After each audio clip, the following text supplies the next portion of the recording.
Salut les Mips, c'est Elrinder et on se retrouve aujourd'hui pour parler de l'attaque des Titans, la review du dernier épisode qui est sorti en date. Et autant vous dire qu'il y en a eu des révélations durant cet épisode, des révélations dans tous les sens à plus savoir quoi penser. Et on va un peu essayer d'analyser tout ce qu'on a eu sur cet épisode. On va commencer dans l'ordre, déjà on commence par Eren qui est enfermé et attaché dans la cave de l'église. Et du coup, on va voir Victoria et son père, donc le roi, qui vont commencer à discuter avec Eren et vont lui expliquer deux trois choses. On va apprendre des choses sur la lignée des races. On apprend déjà qu'ils sont capables donc de contrôler et de supprimer des souvenirs, que ce soit une personne ou en masse. Ils sont capables de redonner ces souvenirs en les touchant.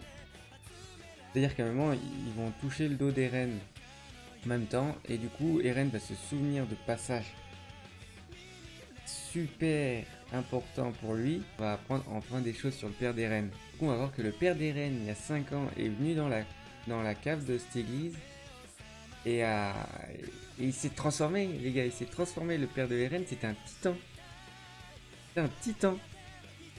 Jamais je me suis dit que le père d'Eren ça aurait pu être un titan. Je me suis toujours dit que c'était un médecin et qu'il avait les clés pour transformer les humains en titans et qu'il avait fait de son fils un titan. Mais je m'étais jamais dit que c'était lui aussi un titan et que c'était la lignée et que c'était de famille. Du coup, on va voir que le père d'Eren il s'est transformé en titan et que son objectif était d'anéantir la lignée des races et en même temps d'absorber les pouvoirs de certains. Déjà, les races ils avaient donc le pouvoir de modifier les souvenirs, mais du coup, la femme du roi, elle avait le pouvoir de contrôler les titans. Le fameux pouvoir qu'Eren a utilisé dans la fin de la saison 2 pour s'en sortir. Et là, il y a tout qui commence à se remettre en question, tout commence à se remettre à place. Et tu te rends compte qu'en fait, ce manga, mais à chaque saison, tu te dis, mais si je le re-regarde, je vais me dire, non, mais c'est pas possible. Tout ça, c'était comme ça. C'est tellement bien construit, tellement bien amené. C'est vraiment trop classe. Trop, trop classe. Du coup, on voit le père d'Eren massacrer toute la famille, manger la femme du roi. Et après, on va le voir donner ses pouvoirs à son fils. Donc le moment clé, et j'insiste bien sur la clé, le moment clé avec Eren où il va lui donner justement cet objet qui lui permet de déverrouiller sa cave.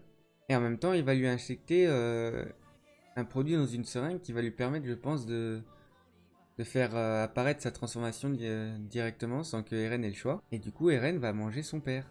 Et donc c'était l'objectif du père de le faire pour que Eren puisse absorber les pouvoirs que lui-même avait absorbés avant dans la cave des Races. Donc ouais, c'est un peu bizarre, mais au final, son père s'est sacrifié pour Eren, pour qu'Eren chope ses pouvoirs. Mais alors pourquoi il a pas gardé les pouvoirs, le père d'Eren? Pourquoi il les a transmis à son fils? Il aurait pu les garder lui et s'enfuir avec, contrôler les titans et voilà. Pourquoi il les passe à Eren? Ça je comprends pas. Après c'est peut-être juste pour faire avancer l'histoire, mais comme on voit que c'est tellement complexe, il doit y avoir d'autres informations qu'on n'a pas encore. Enfin j'espère, ou peut-être qu'il y a un truc que j'ai pas compris. N'hésitez pas à me le dire dans les commentaires s'il y a quelque chose que j'ai pas compris. Du coup là on comprend qu'en fait, le but depuis le début, c'était de choper Eren. Dès la saison 1, les titans ont commencé à détruire les murs.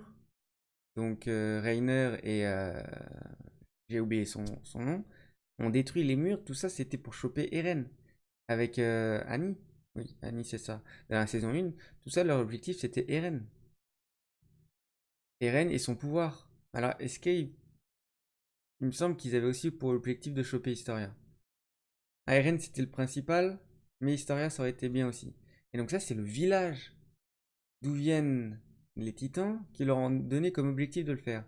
Donc c'est-à-dire qu'il y a une civilisation de lignée de titans, une civilisation quand même, qui a donné comme objectif d'attaquer les humains pour récupérer les pouvoirs. Ça commence à faire vraiment beaucoup d'informations. Et puis en dehors de ça, du coup, je me suis dit, du coup, donc pour absorber un pouvoir d'un autre titan et se l'approprier, il faut le manger. Mais les titans, on nous a dit, ils n'ont pas de système digestif, ils mangent que pour le plaisir. Mais en fait, ils mangent peut-être pas forcément pour le plaisir, mais ils mangent pour avoir la chance de tomber sur un humain qui a un pouvoir et du coup de pouvoir s'en sortir, je sais pas.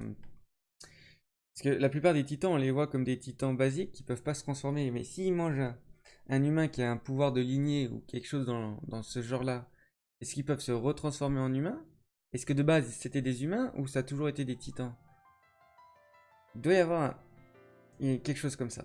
Et du coup, Historia maintenant, on suppose qu'elle a le pouvoir donc de se transformer en titan, mais aussi de modifier les pensées. Et l'objectif des races là actuellement dans la cave, c'est que Historia se transforme en titan pour manger Eren. Dans tout ça, Historia, elle a pas. Est-ce qu'elle nous a menti tout le long de l'histoire ou est-ce qu'elle a quand même des sentiments pour le bataillon d'exploration? Est-ce qu'elle tient quand même aux autres? Ou c'est vraiment juste en fait lavage de cerveau complet et puis elle se dit non, non, je vais manger Eren, je vais choper son pouvoir, c'est bizarre quand même. Bref. En plus de ça, dans cet épisode, il n'y a pas que ça. On apprend d'autres choses. On apprend aussi, par exemple, la lignée des Arkaman. Donc c'est la lignée de Mikasa. Cette lignée, en fait, c'est une lignée qui était aux ordres directs du roi. C'était un peu leurs soldats d'élite.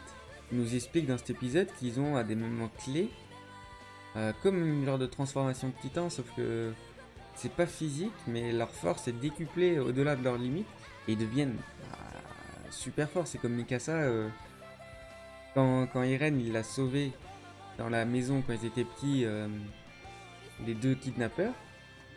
À un moment, tu vois la scène où elle rentre en furie, elle pose son pied au sol, donc elle a, je sais pas quel âge elle a. C'est un enfant, je sais pas si elle avait 6 ans, je sais plus. Mais elle défonce le parquet avec son pied et elle enfonce le couteau dans le mec. Du coup, elle avait les forces décuplées. Donc en gros, toute cette ligne-là ont ce pouvoir de devenir beaucoup plus fort. On a Levi, Kenny et Mikasa qui font partie de cette lignée. On nous dit que cette lignée-là, du coup, fait partie des lignées qui sont immunisées face au contrôle de pensée des races. Du coup, les races ont décidé, apparemment, de les éloigner au maximum d'eux et de faire en sorte que le peuple les haïsse. Comme ça posait plus de soucis pour les races et ils avaient supprimé ce danger-là d'avoir une lignée qui pouvait être au courant de tout et qui serait potentiellement un danger pour eux.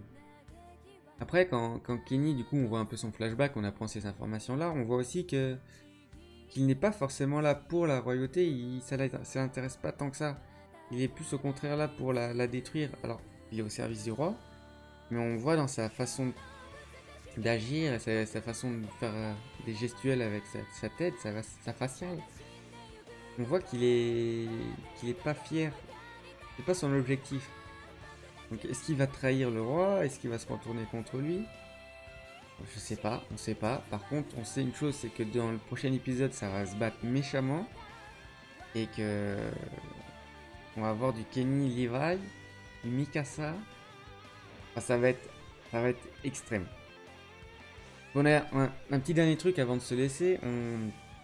On nous parle un peu du coup d'état. Et ils ont fait le plan un peu avec Pixie et Erwin. Et ils discutaient, ils disaient oui, ça arrivera jamais un coup d'état où toutes les parties qui l'ont fait seront du même avis, auront le même objectif. Et en fait, ouais, c'est vraiment sympa. J'adore ce côté-là dans l'Attaque des Titans, cette façon d'aborder des sujets comme ça qui sont des sujets historiques, des sujets qui sont même d'actualité. Ça sera toujours et toujours la même chose. Les gens vont se réunir autour d'un objectif, mais une fois cet objectif atteint, ils vont se séparer chacun de leur façon de penser, comment ils veulent que la suite se déroule. Et donc Erwin, lui, son objectif, c'est vraiment l'humanité, quitte à qu'il reste plus personne, mais qu'on soit libre. Pixie, lui, c'est de protéger un maximum les humains, le plus. Son but à lui, c'est vraiment la protection des humains.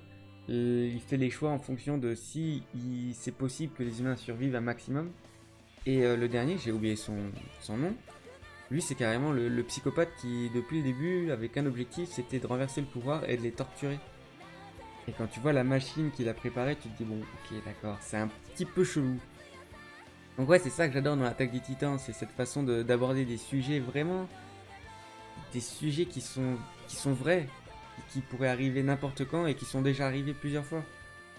Avec toutes ces informations, en tout cas, moi je vous dis à la semaine prochaine pour le prochain épisode d'Attaque des Titans. J'espère qu'on aura le droit à une baston magnifique, mais j'en suis presque sûr. Je vous dis bonne journée, bonne soirée, ciao ciao.